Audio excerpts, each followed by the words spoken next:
வந்து 5 நிமிடம் ஆயிற்று. இன்னமும் வாயை திறக்க காணும். சலிப்புடன் சத்தியனை பார்த்திருந்தாள் மகிமா. என்ன விஷயம் சார்? 4வது தடவையாக கேட்கிறாள். பாருமா அந்த வீடியோ. சார், அது நான் திட்டம் போட்டு செய்ததில்லை. இதைத்தான் அன்றே உங்கள் மகனிடம் தெளிவாக விளக்கிவிட்டேனே. என்ன, ஆதியுடன் பேசினாயா? ஆமாம் சார், அவரோடு காபி ஷாப்பில். ஆரம்பித்தவள் இப்போதுதான் அவர் கேட்ட தோணி உணர்ந்து, அடடா, ஆதி அந்த சந்திப்பை அப்பாவிடம் சொல்லவில்லை போலவே நாக்கை கடித்து கொண்டாள். நீங்கள் 2 பேரும் சந்தித்துக் கொண்டுதான் இருக்கிறீர்களா? ஒரு மாதிரி குரலில் கேட்டவரை வெறித்தாள். சார், அப்படி எந்த தேவையும் எனக்கு கிடையாது. ஒரே ஒரு தடவை தற்செயலாக சந்தித்ததுதான். அந்த வீடியோவை பற்றி கேட்டார், விளக்கம் கொடுத்தேன், அவ்வளவுதான். இப்போது சத்தியனிடம் சிறு நிம்மதி. மகிமா, நீ ரொம்பவும் நல்ல பெண். எனக்கு உன்னை வெறுப்பதற்கு காரணம் இல்லை. உன்னுடைய சில குணங்களை மட்டும் மாற்றிக்கொண்டாலே போதும். மகிமா தலையை சொரித்து கொண்டாள். சாரி சார், தலையும் புரியவில்லை, வாளும் தெரியவில்லை. மகிமா, நாங்கள் கிராமத்து மனிதர்கள். கிராமத்து கட்டுத்திட்டங்கள் மிகவும் கட்டுக்கோப்பானவை. அதை பின்பற்றி மிகவும் ஒழுக்கமாக வளர்ந்தவன் நான். என் குடும்பத்து ஆட்களும் அப்படிதான். இந்த காதல் கன்றாவி எல்லாம் எங்களுக்கு பிடிக்காது. மகிமா அவர் பேச்சை கை உயர்த்தி நிறுத்தினாள். என்ன சார் சொல்ல வரீங்க? காதலிப்பவர்கள் எல்லோரும் ஒழுங்கினர்கள் என்கிறீர்களா? அப்படியும் கூட வைத்துக் கொள்ளலாம். என் வரையில் அப்படிதான். ஆனால் எனக்கு அப்படி கிடையாது சார். காதல் பெரிய விஷயம். அது எல்லோருக்கும் கிடைப்பதில்லை. கிடைக்க பெற்றவர்கள் பாக்கியசாலிகள். காதலால் மட்டுமே நிறைவான குடும்ப வாழ்க்கை கிடைக்கும் என்று நம்புவாள் நான். சத்தியன் வலது கையால் பட்டென்று டேபிளில் பற்றினார். பார்த்தாயா, இந்த உன்னுடைய எண்ணத்தை தான் மாற்றிக்கொள்ள என்கிறேன். நான் ஏன் மாற்றிக்கொள்ள வேண்டும்? சத்தியன் பொறுமையை இழுத்து பிடித்தார்.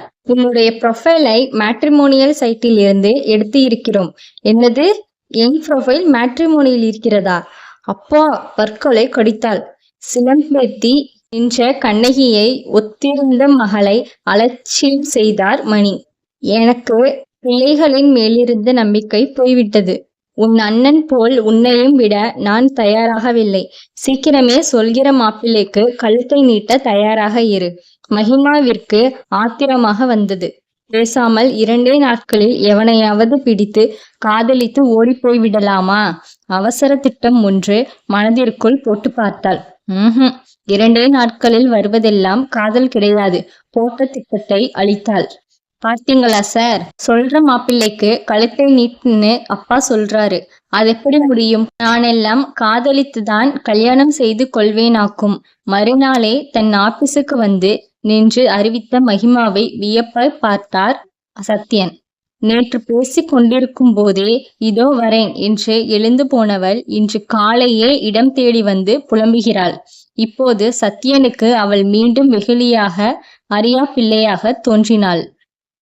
உனக்கு இந்த காதல் மேல் ஏன் இப்படி ஒரு ஆசை? காதல் பிடிக்காதவர்கள் இருக்க முடியுமா சார்?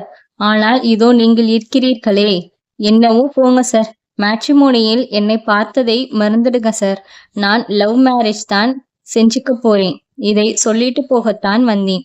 மகிமா கிளம்பி போன பின்பு அவளது கேரக்டரை தன் மனதிற்குள்ளேயே ஓட்டி பார்த்த சத்யன் அன்று இரவே வீட்டில் அறிவித்தார். ஆதிக்கு மகிமாவை மனம் பேச போகிறேன். சிறிய முக சிறுக்கம் இருந்தாலும் தேவிக்கு பாட்டி அம்மாவுடன் அப்பாவை வரவேற்றாள். ஆதியோ மிகுந்த உற்சாகத்தை காட்டினான். அவன் தோலை தட்டிய சத்யன், டேய், அரேஞ்ச்டு மேரேஜ் தான்டா இது, ரொம்ப பொங்காதே என்றார் செல்லமாக. நீங்க சொன்னா சரிதான்ப்பா, பவ்யம் காட்டினான் மகன். ஆனால் இந்த குடும்பத்தின் சந்தோஷம் மறுநாள் மகிமாவின் பேச்சில் காணாமல் போனது. மணியிடம் போனில் பேசி அறிமுகமாகிக் கொண்ட சத்யன் மறுநாள் பெண் பார்த்து வருவதாக குறித்தார். வேலை முடிந்து வீட்டிற்கு வந்த மகிமா தனக்காக அங்கே காத்திருந்தவர்களை கண்டு திகைத்தாள். திருமணத்திற்கு அனைவர் முன்பாகவும் வெளிப்படையாகவே மறுத்தாள். எவ்வளவோ புரட்டி பார்த்தோம். கடைசியாக அந்த 1000 ரூபாய் புடவை தான் எனக்கு பிடித்தது. அவர் எடுத்துக்கொண்டு உடனே 3 புடவை எடுத்து கொடுத்துட்டார். தேவியின் பேச்சு காதில் கேட்க அலட்சியமாக உதட்டை சுளித்து கொண்டாள் மகிமா. இவள் அளவு தாங்க முடியலையே. நினைத்தபடி பாத்திரங்களை ஒழித்து போட்டு அடுப்பை துடைக்க துவங்கினாள். அடுத்த வாரத்தில் தேவியின் பிறந்த நாள் வருகிறது.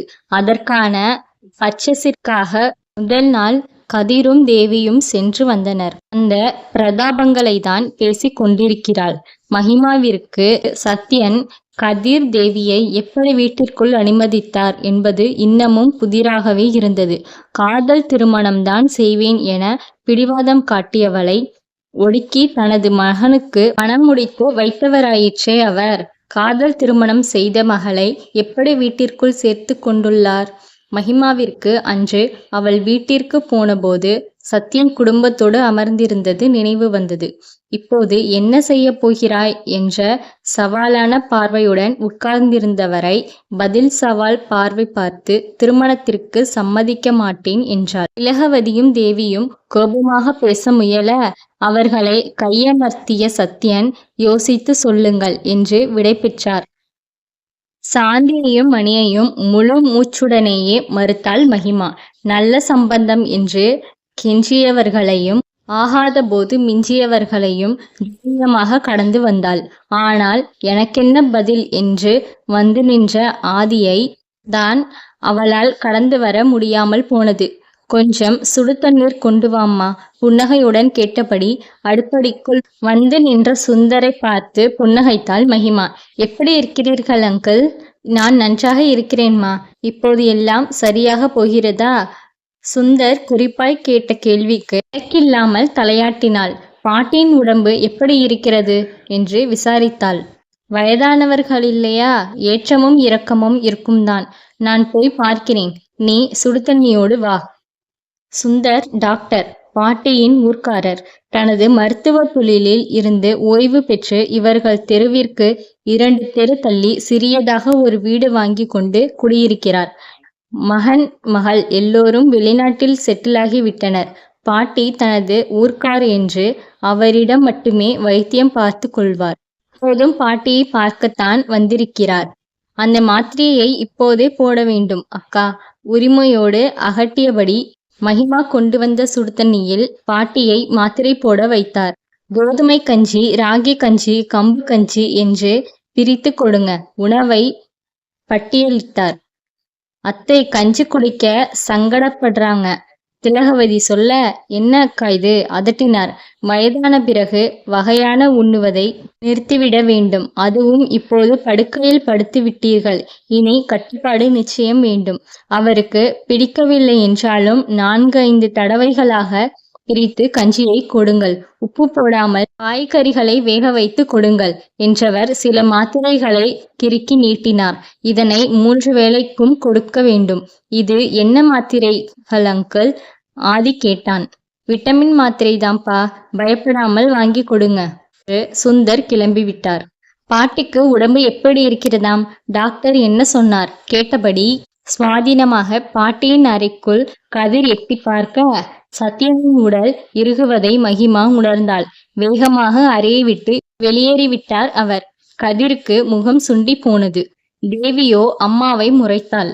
ஆக சத்யனுக்கும் கதிருக்கும் இன்னமும் எதுவும் சரியாகவில்லை. எனக்கும் மாமனாருக்கும் போல நினைத்து கொண்ட மகிமாவிற்கு இதற்காக சந்தோஷப்படுவதா வருத்தப்படுவதா என்று தெரியவில்லை. தேவியின் வாடிய முகத்தை பார்த்தபோது பாவமாக இருந்தது. ஆறுதலாக பேசலாம் என்றெண்ணி அருகே போனபோது விழி உருட்டி அவள் முறைத்து போசில் பயந்து விலகிவிட்டாள். போனேன், உனக்கு பாவம் பார்க்க எனக்கு என்ன அவசியம்? உதட்டை சுளித்து கொண்டாள். இப்போது எதற்கு உதடு கோணுகிறது? மிக அருகே சத்தம் கேட்க திடுக்கிட்டு திரும்பியவள் பின்னால் நின்றிருந்த ஆதியோடு உரச வேண்டியதாயிற்று. அந்த உரசலுக்கான கோபத்தை முகத்தில் காட்டிய போது, கொஞ்சம் தள்ளி நின்று பேச மாட்டாயா? எப்போதும் என்னை உரசி கொண்டு என்றான் அவன். வேண்டாம் மகிமா, பேசாமல் இரு. இவன் வேண்டுமென்றே வம்பு இழுக்கிறான். தனக்குத்தானே அறிவுறுத்தி கொண்டு சிரமப்பட்டு வாயை அடக்கினாள். என்ன வேண்டும்? இப்படி ஒரு கேள்விக்கு பிறகு தேவையை சொல்ல முடியுமா? கத்தியாய் வந்த அவள் கேள்வியை சுட்டினான். ரொம்ப நல்லது, சொல்லாதீங்க. ஆஹா, அது எப்படி சொல்லாம இருக்க முடியும்? எப்படியும் சொல்லத்தான் போகிறான். இதில் எதற்கு இத்தனை ஜம்பம்? மீண்டும் சுளித்த உதடுகளை கொத்தாய் பற்றினான். அதென்ன எப்பவுமே இப்படி ஒரு அலட்சியம்? பட்டென அவன் கையை தட்டிவிட்டாள். இதையெல்லாம் கேட்கும் உரிமை உங்களுக்கு கிடையாது. குற்றம் சாட்ட ஆரம்பித்த அவள் பேச்சை பாதியில் வெட்டினான். அதையெல்லாம் பிறகு பேசிக்கொள்வோம். இப்போது என்னோடு வெளியே வா. செய்த தப்பை மறைத்தால் பரவாயில்லை, மறக்கவே வைக்க முயற்சிக்கிறானே. மகிமாவினுள் சினம் புரண்டது. நான் எங்கேயும் வரவில்லை மகி, உனக்காகத்தான். எனக்கு ஒன்றும் வேண்டாம், கிளம்புங்கள். சுருங்கிய முகத்துடன் ஆதி செல்ல ஒரு வகை திருப்தி மகிமாவினுள். அடிப்படையில் வெந்து கொண்டிருக்கிறேன். இதை என்னவென்று கேட்கும் வழியை காணும். கொஞ்சலாக வெளியே கூப்பிட வந்துவிட்டான். முணுமுணுத்தபடி வேலைகளை தொடர்ந்தவளுக்கு ஏன் இப்படி அடுப்படிக்குள் வெகிறாள் என புரியவில்லை. அடுத்த 1 மணி நேரத்தில் புத்தம் புதிய ஆக்டிவா ஹோண்டாவில் ஆதி வீட்டிற்குள் நுழைவதை ஜன்னல் வழியாக பார்த்தவள் கண்கள் விரிந்தன. இது எனக்காகவா? இதற்காகத்தான் வெளியே கூப்பிட்டானா? ஒருவித எதிர்பார்ப்போடு வாசலுக்கு போனாள். அங்கே தேவி. ஐ அண்ணா, என் பர்த்டே பிரசன்டேஷனா? ரொம்ப தேங்க்ஸ் அண்ணா என்று சொல்லிக் கொண்டிருந்தாள். ஒருவித ஏமாற்றம் மனதை கவ்வ நிமிர்ந்து ஆதியின் முகத்தை பார்த்த மகிமாவிற்கு கொஞ்சம் சிரிப்பு வந்தது. தர்ம சங்கடமாக விழித்தபடி நின்றிருந்தான் அவன். இவள் விழிகளை சந்தித்ததும் என தலையசைத்தான். பரவாயில்லை, எடுத்துக்கொள்ளட்டும் என்பதாக மகிமா ஜாடை செய்ய அதையும் தலையசைத்து மறுத்தான். உனக்கு பிறந்தநாள் பரிசு வேற வைத்திருக்கிறேன் தேவி. இது மகிமாவிற்காக. அவளுக்கு ஸ்கூட்டி இல்லை அல்லவா? அவன் பேசிக் கொண்டிருக்கும் போதே வெடிக்கென திரும்பி வீட்டிற்குள் போய்விட்டாள் தேவி. வழியில் வாசலில் நின்ற மகிமாவிற்கு ஒரு பலமான முறைப்பு. திலகவதியும் மகனை என்ன இது என்பது போல் பார்க்க அவன் தலையை சொரிந்தான். நீ கூடவே வந்திருந்தால் இந்த பிரச்சனை வந்திருக்காதில்லையா? மகிமாவை குறைப்பட்டான். என்னை கூட்டி வாங்கி வந்திருந்தால் மட்டும் உங்கள் தங்கை புன்னகையோடு வரவேற்றிருப்பாளாக்கும். இப்போது எதற்காக தேவியை இழுக்கிறாய்? அவள் பாவம். அப்போ நான்? மகிமாவின் கேள்விக்கு திணறினான். அவளை மட்டும் அல்ல, என்னையும் தான் குடும்பத்தோடு சேர்ந்து ஒதுக்கி வைத்திருந்தீர்கள். நான் பாவம் இல்லையா? மகிமா, தேவி பிரச்சனை வேறு. அதனை நாம் கொஞ்சம் ஜாக்கிரதையாக. எந்த சமாதானமும் சொல்ல வேண்டாம். உங்கள் தங்கைக்கே கொடுத்து விடுங்கள். கோபம் போல் முகத்தை தூக்கி கொண்டு உள்ளே போன மனைவியை பெருமூச்சுடன் பார்த்தான். ஆளுக்கு ஒரு பக்கமாக திரும்பி நிற்கும் தங்கையையும் மனைவியையும் எப்படி சமாதானப்படுத்துவது என்று புரியவில்லை அவனுக்கு. புலக்கடையில் துளசி செடி அருகே போய் அமர்ந்திருந்த தேவியின் அருகே போய் அமர்ந்து கொண்டு அவள் கையை பற்றியபடி மென்குரல்களால் தங்கையை சமாதானம் செய்தான். இதனை அடுப்படை ஜன்னல் வழியாக பார்த்த மகிமா, உடனே தங்கை பக்கம் ஓடுகிறாயா? இரு, உன்னை கவனித்துக் கொள்கிறேன் என்று கருவினாள். ஆசையாக ஆதி வாங்கி கொண்டு வந்த ஸ்கூட்டர் தொடுவதற்கு ஆளின்றி அனாதரவாக வாசலில் நின்றிருந்தது. இரவு வீட்டிற்கு வந்த சத்யன் அதனை பார்த்து புருவங்களை உயர்த்த, மகிமாவிற்காக வாங்கினேனப்பா, வெளியே போக தர அவளுக்கு தேவை இருக்கும். பதில் சொல்லாமல் கடந்து போனார் அவர். அன்று இரவு மாடிக்கு படுக்க செல்வதற்கு முன் வழக்கம் போல் பாட்டி அறைக்கு வந்தான். அவன் பாட்டியை பார்க்க வருகிறானா அல்லது தன்னையா என்ற சந்தேகம் மகிமாவினுள் எப்போதுமே இருக்கும். இன்று கோபமாக முகத்தை திருப்பிக் கொண்டு படுக்காமல் பாயில் அமர்ந்திருந்தாள். எப்படி இருக்கிறீர்கள் பாட்டி? பாட்டியை நலம் விசாரித்தபடி கண்களால் அவளை அளந்தான். பாட்டி மகிமாவை கண்களால் காட்டி என்ன விஷயம் என்று கேட்டார். அதை ஏன் பாட்டி கேட்கிறீர்கள்? ஆசையாக இவளுக்கு ஒரு ஸ்கூட்டர் வாங்கி கொடுத்துவிட்டு நான் படும் பாடு இருக்கிறதே அப்பப்பா. ஆனால் ஒன்று பாட்டி, கல்யாணம் முடிந்த பிறகு வீட்டு பெண்களுக்கிடையே ஆண்கள் படுகின்ற பாட்டை வார்த்தைகளால் சொல்ல முடியாது என்று புலம்பினான். சமாளிக்க வேண்டுமடா. பாட்டி ஜாடை காட்ட, ஆமா, நீங்களும் பெண்தானே. புலம்பலை நிறுத்தாமலேயே முகம் திருப்பியிருக்கும் மனைவியை பார்த்தபடி எழுந்து போனான். பாட்டி மகிமாவை பார்க்க, தேவி முதலில் ஆசைப்பட்டு கேட்டுவிட்டாள் பாட்டி. பிறகும் நான் போய் ஸ்கூட்டரை எடுத்துக்கொண்டால் நன்றாக இருக்காது. அதனால்தான் அவளுக்கே கொடுத்து விடட்டும் என்று பாட்டியின் முகத்தில் திருப்தி நிலவியது. ஒற்றை கையால் மகிமாவின் கன்னத்தை வருடி தன் உதடுகளில் வைத்து கொண்டார். உன் கணவனிடம் போய் பேசு என கண்காட்டினார். வேண்டாம் பாட்டி. திடுமென எழுந்து கூச்சத்துடன் மறுத்தவளை வினோதமாக பார்த்தார். அவன் உன் கணவன், போய் பேசு. கண்டிப்பாக கண்களை உருட்டி சொல்ல. சற்று முன் புலம்பியபடி இருந்த ஆதி கொஞ்சம் பரிதாபமாக உணர வைத்ததனால் மெல்ல எழுந்து மாடி ஏறினாள் மகிமா. ஆதி மொட்டை மாடியில் நின்றிருந்தான். இவளது லேசான செருமலை கண்டு கொள்ளாமல் வானத்தை பார்த்து நின்றான். நான் தேவிக்கு ஏமாற்றம் தர வேண்டாம் என்றுதான் ஸ்கூட்டியை வாங்கி கொள்ளவில்லை. மெல்லிய குரலில் அவள் சொல்லி முடித்த மறுகணம் அவளை இறுக அணைத்திருந்தான் ஆதி. நிஜமாகவா மகி, உனக்கு என்மேல் கோபம் இல்லை தானே? திருமணம் செய்து கொண்டு பிறந்த வீட்டை விட்டு போன பெண் மீண்டும் பிறந்த வீட்டிற்கே வரும்போது அங்கே அவளது நிலைமை என்னவென்று எனக்கு தெரியும். சுயமாக அனுபவித்திருக்கிறேன். அதனால் தேவியை பற்றிய கவலை உங்களுக்கு வேண்டாம். ஆதி அவளை மேலும் இறுக அணைத்து கொண்டான். எனக்கு புரிகிறது, கரகரத்த குரலில் சொன்னான். பிறகு அவள் முகம் பார்த்து சாரி என்றான். எதற்கோ? எல்லாவற்றிற்கும். சற்று முன் சொன்னாயே, பிறந்த வீட்டிற்கு திரும்பும் பெண்ணின் நிலைமையை, அந்த நிலைமையை உனக்கு தந்ததற்காக. உணர்ந்து பேசியவனின் வார்த்தைகள் மனதை அசைத்தாலும் மௌனமாய் இருந்தாள். என் ஸ்கூட்டி என்ன ஆயிற்று? அது உன் ஸ்கூட்டியை சுகந்தா ஓ, அண்ணி கொண்டு போய் விட்டாளா? ஆமாம், அன்று உன் ஆபீஸிற்கு வந்து எடுத்து கொண்டு போய்விட்டாளாம். அதனால்தான் அன்று பிறகு பார்க்கலாம் என்று உன்னை கூட்டி வந்தேன். திரும்பவும் நீ அங்கே போய் என் ஸ்கூட்டி என்று நிற்பது எனக்கு பிடிக்கவில்லை. புதிதாக வாங்க என்றவன் சோகத்தில் கசங்கிய மனைவியின் முகத்தை கையில் ஏந்தினான். ஒரு ஸ்கூட்டிக்காக இவ்வளவு வருத்தமா? மெலிதாய் அதட்டினான். நான் 12ஆம் வகுப்பில் நல்ல மார்க் வாங்கியதற்காக அப்பா எனக்கு வாங்கி கொடுத்த பரிசு அது. என் பிள்ளைகள் வரை அதனை காட்டி பெருமை பேச வேண்டும் என்று நினைத்திருந்தேன். வில்லாமல் விரியாமல் அடுத்தவர் கைகளுக்கு போய்விட்டது. இதற்கு போய் வருத்தமா? இதோ இந்த ஆக்டிவாவை நம் பிள்ளைகளிடம் காட்டிக்கொள். வாசலில் நின்றிருந்த ஸ்கூட்டரை காட்டினான். இது எனக்கு வேண்டாமே, தேவியை எடுத்து கொள்ளட்டும். இல்லை மகி, அது உனக்காக நான் ஆசையாக வாங்கியது. தேவியை நான் சமாளித்துக் கொள்கிறேன். உறுதியாக பேசியவனை ஆச்சரியமாக பார்த்தாள். இதற்குத்தான் உடனே தங்கையிடம் சமாதானத்திற்கு போனானா? மனைவியின் பார்வையில் இருந்த நெகிழ்வைக் கண்டு கொண்டவன் மெலிதாய் கண் சிமிட்டினான். வா, நாம் போய் படுக்கலாம். இயல்பாக தோள் அணைத்தவனின் கையை தள்ளினாள். இன்னமும் நமக்குள் நிறைய பேசி தீர்க்க வேண்டியது இருக்கிறது. அவன் பிடியிலிருந்து தப்பி வேகமாக கீழே இறங்கிவிட்டாள். உடனே வந்து நின்ற மகிமாவை பாட்டி கேள்வியாக பார்க்க, அவரிடம் பேசிவிட்டேன் பாட்டி. ஸ்கூட்டரை என்னையே எடுத்து கொள்ள சொல்லி இருக்கிறார். பாயில் படுத்து கண்களை மூடிக்கொண்டாள். பாட்டி அவளை யோசனையுடன் பார்த்தபடி இருந்தார். காலையில் 11 மணிக்கு எங்களுக்கு ஒரு மீட்டிங் இருக்கிறது.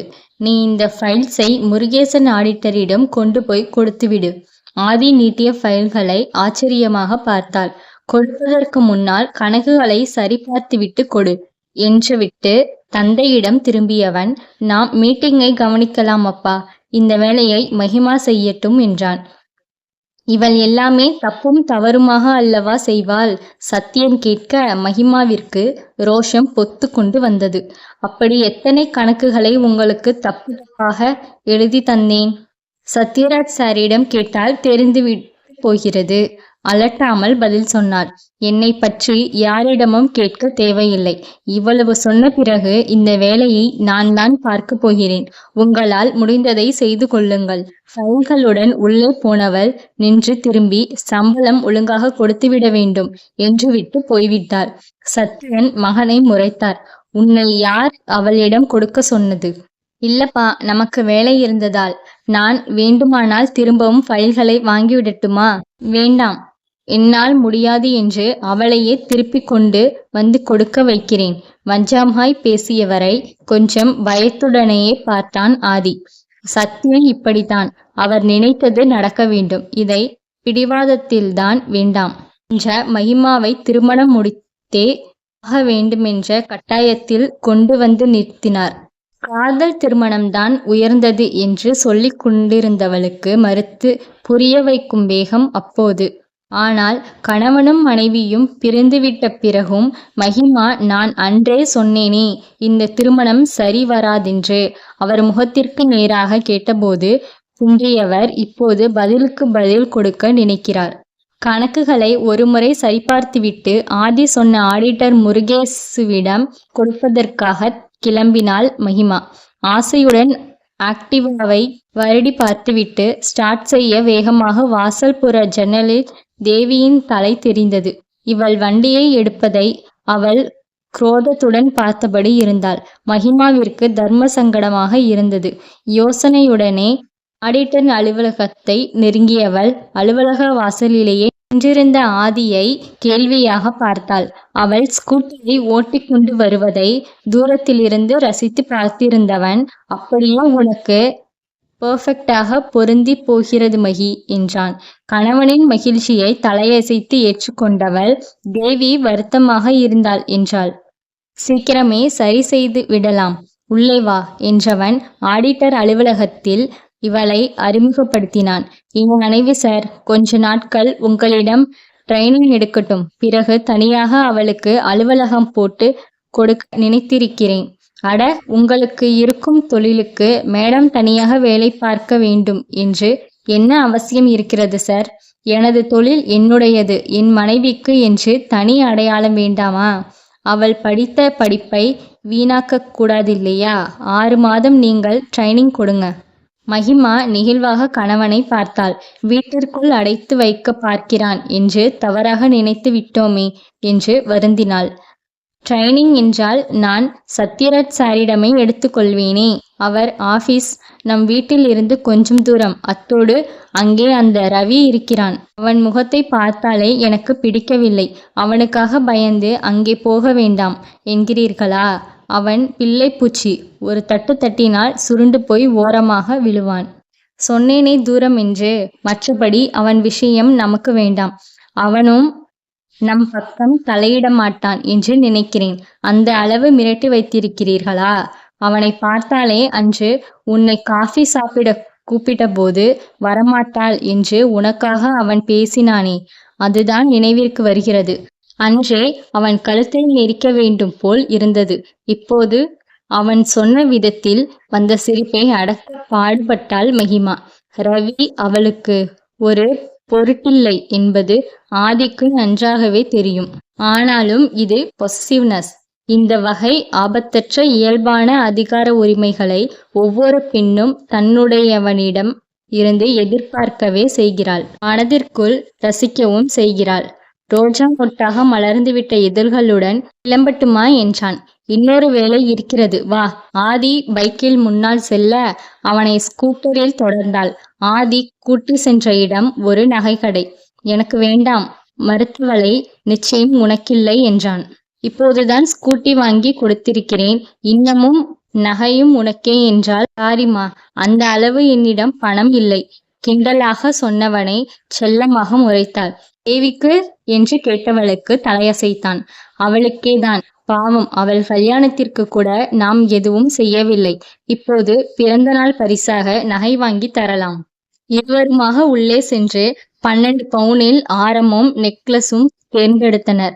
சார், 2 நாட்களாக லட்சக்கணக்கில் பணத்தை தூக்கி எறிகிறாரே, எங்கிருந்து வருகிறது?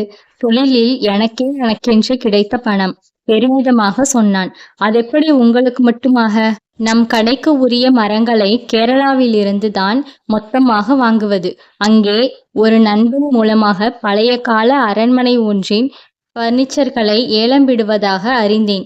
அதனை ஏலம் எடுக்கலாம் என்று அப்பாவிடம் சொன்னேன். அப்பாவிற்கு அதில் அவ்வளவாக விருப்பமில்லை. நான் தொடர்ந்து வற்புறுத்தவே அதில் லாபம் வருமென்று எனக்கு தோன்றவில்லை. நீ விரும்புவதால் அதற்குரிய செலவுகளை நீயாகவே செய்து ஏலம் எடுத்து பார். வருகிற லாபத்தையும் நீயே வைத்துக்கொள் என்று அந்த தொழிலிலிருந்து விலகி கொண்டார். நான் எனது டிகிரி சர்டிபிகேட்டை பேங்கில் காட்டி பர்சனல் லோன் போட்டு அந்த பர்னிச்சர்களை ஏலத்திற்கு எடுத்தேன். அவற்றை பாலிஷ் செய்து நவீன ஐடியாக்களோடு சில மாறுதல்கள் செய்து இன்ஸ்டா, ஃபேஸ்புக், யூடியூப் போன்ற சமூக வலைத்தளங்களில் விற்பனைக்கு வைத்தேன். ஒரே மாதத்தில் எல்லாமே விற்றுவிட்டது.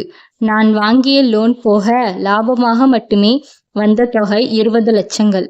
உற்சாகமாக தனது தொழில் விவரங்களை பகிர்ந்து கொண்டவனை மகிழ்வாய் பார்த்திருந்தாள். அப்பாவிடம் பணத்தை கொடுத்தபோது, நான் முன்பே சொன்னதுதான், உன் இஷ்டம் போல் செலவு செய்து கொள் என்று விட்டார்.